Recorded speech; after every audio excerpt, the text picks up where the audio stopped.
When your regulator leaves your mouth, it fills with water, so you'll learn 2 ways to clear it and resume breathing.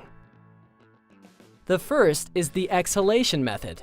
If you have a breath in your lungs, replace the mouthpiece and blow into it. This pushes the water out.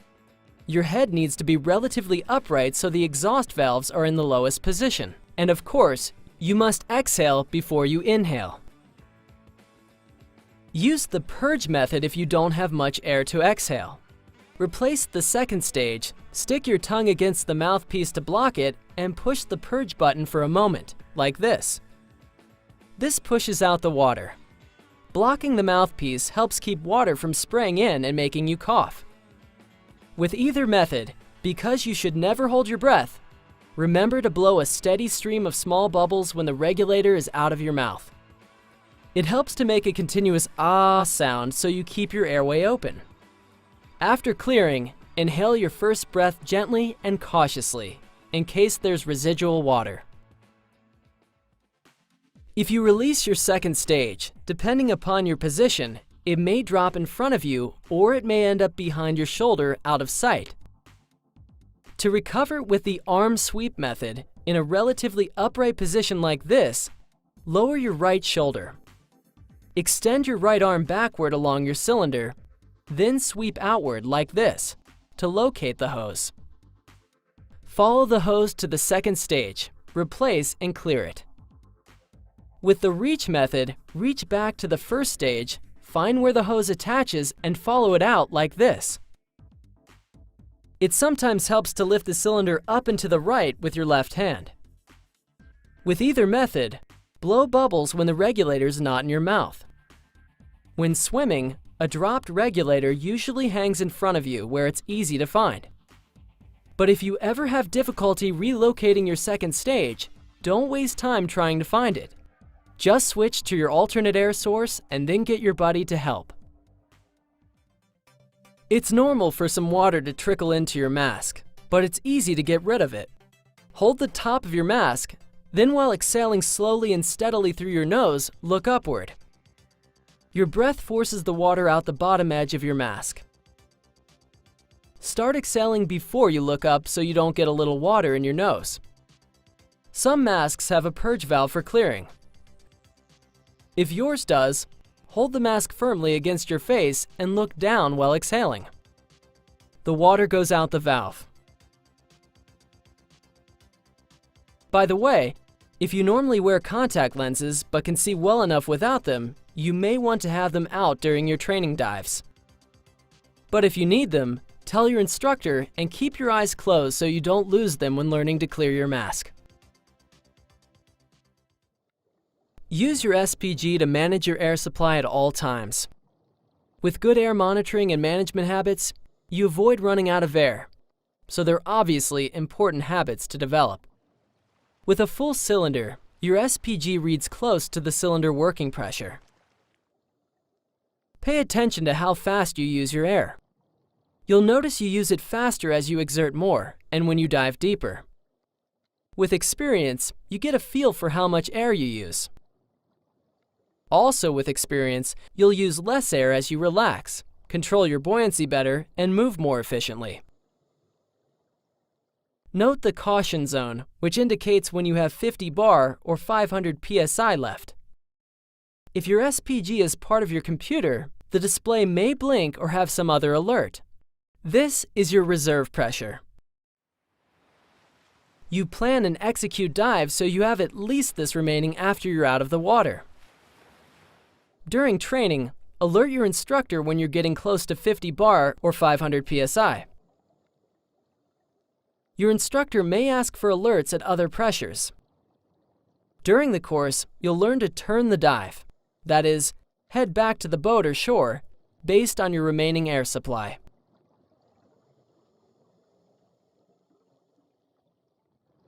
You learned about equalization earlier. Recall that you need to equalize as you descend to avoid squeezes. Equalize gently and often, every meter or few feet. Equalize your mask by blowing into it from your nose.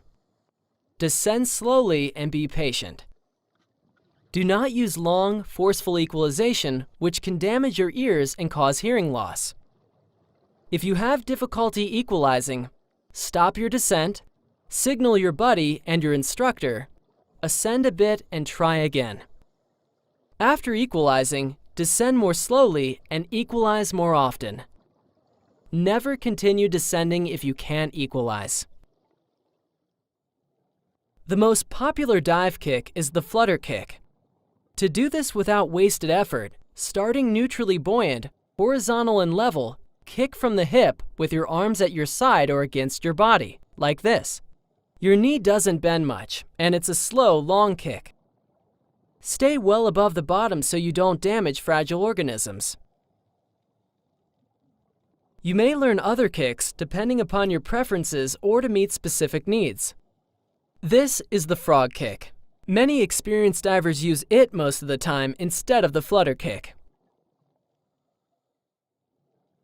With proper air management, an air supply emergency should be highly unlikely. But as a diver, you'll know how to manage the problem should it occur. Were you to find yourself out of air, if possible, you would use an alternate air source, most commonly provided by your buddy. Signal out of air and share air. Your buddy responds by providing her alternate second stage, though you can secure it yourself if she doesn't. If your buddy uses an alternate inflator regulator, she switches to it and provides you the primary from her mouth. Either way, secure the alternate, clear it, and begin breathing. Grip each other's right forearms like this. This keeps you together and leaves your left hand free to deflate your BCD and control your buoyancy as you ascend. Take just a moment to get settled if you need to, then ascend at a safe rate to the surface. You'll learn to ascend at a safe rate with your buddy. Signal up to your buddy. Start your ascend by swimming upward. You should not need to put air in your BCD. As you come up, look up, reach up, and come up slowly, like this, staying with your buddy and checking overhead regularly. Breathe normally and don't hold your breath. Ascend slowly. Your computer may warn you if you go too fast. Remember what you learned about expanding air? As you come up, the air in your BCD expands, so you have to vent some to keep from becoming too buoyant. Release small, regular bursts like this. During your first confined water dive, your instructor may do this for you. When you reach the surface, keep breathing from your regulator while you inflate your BCD. Once you're floating comfortably, you can switch to your snorkel. Again, make a habit of keeping your mask on and either your snorkel or regulator in your mouth while at the surface. If you need to float in an emergency, one option is to drop your weights, especially if you don't have air in your cylinder or have a BCD problem. Never hesitate to drop your weights at the surface. Remember, you don't have to drop all your weight, just enough to float. Dropping your weight underwater risks an uncontrolled rapid ascent, so you only do it if you're unsure you could reach the surface any other way. When you practice with your instructor, first make sure no one's below you. Breathe from your regulator and simulate a BCD problem by deflating it. You may have to kick to stay up. Then, quick release your weight, pull it well clear, and drop it. You'll float right up. After surfacing in an out-of-air emergency, or if you disconnected a runaway inflator, your BCD low-pressure inflator won't work, so you use oral inflation. At the surface, hold the BCD inflator-deflator with your left hand. Inflate by blowing into it while depressing the same button you usually use to deflate. Remove your mouthpiece, kick upward taking a breath, and blow about half to 2/3 of it into your BCD as you settle back into the water, like this. Repeat this until you're positively buoyant. Be sure to release the deflator button when you're not blowing in. Otherwise, the BCD will deflate, of course. How you exit the water depends upon the environment and your physical needs. You'll probably learn and practice several techniques. The following guidelines apply to most exits. 1. Establish positive buoyancy before switching to your snorkel. 2. Remove your fins before exiting, if appropriate for the technique. This helps you avoid walking with fins on. 3. Keep your mask on and breathe from your snorkel or regulator until you're on the boat or in calm water shallow enough in which to stand.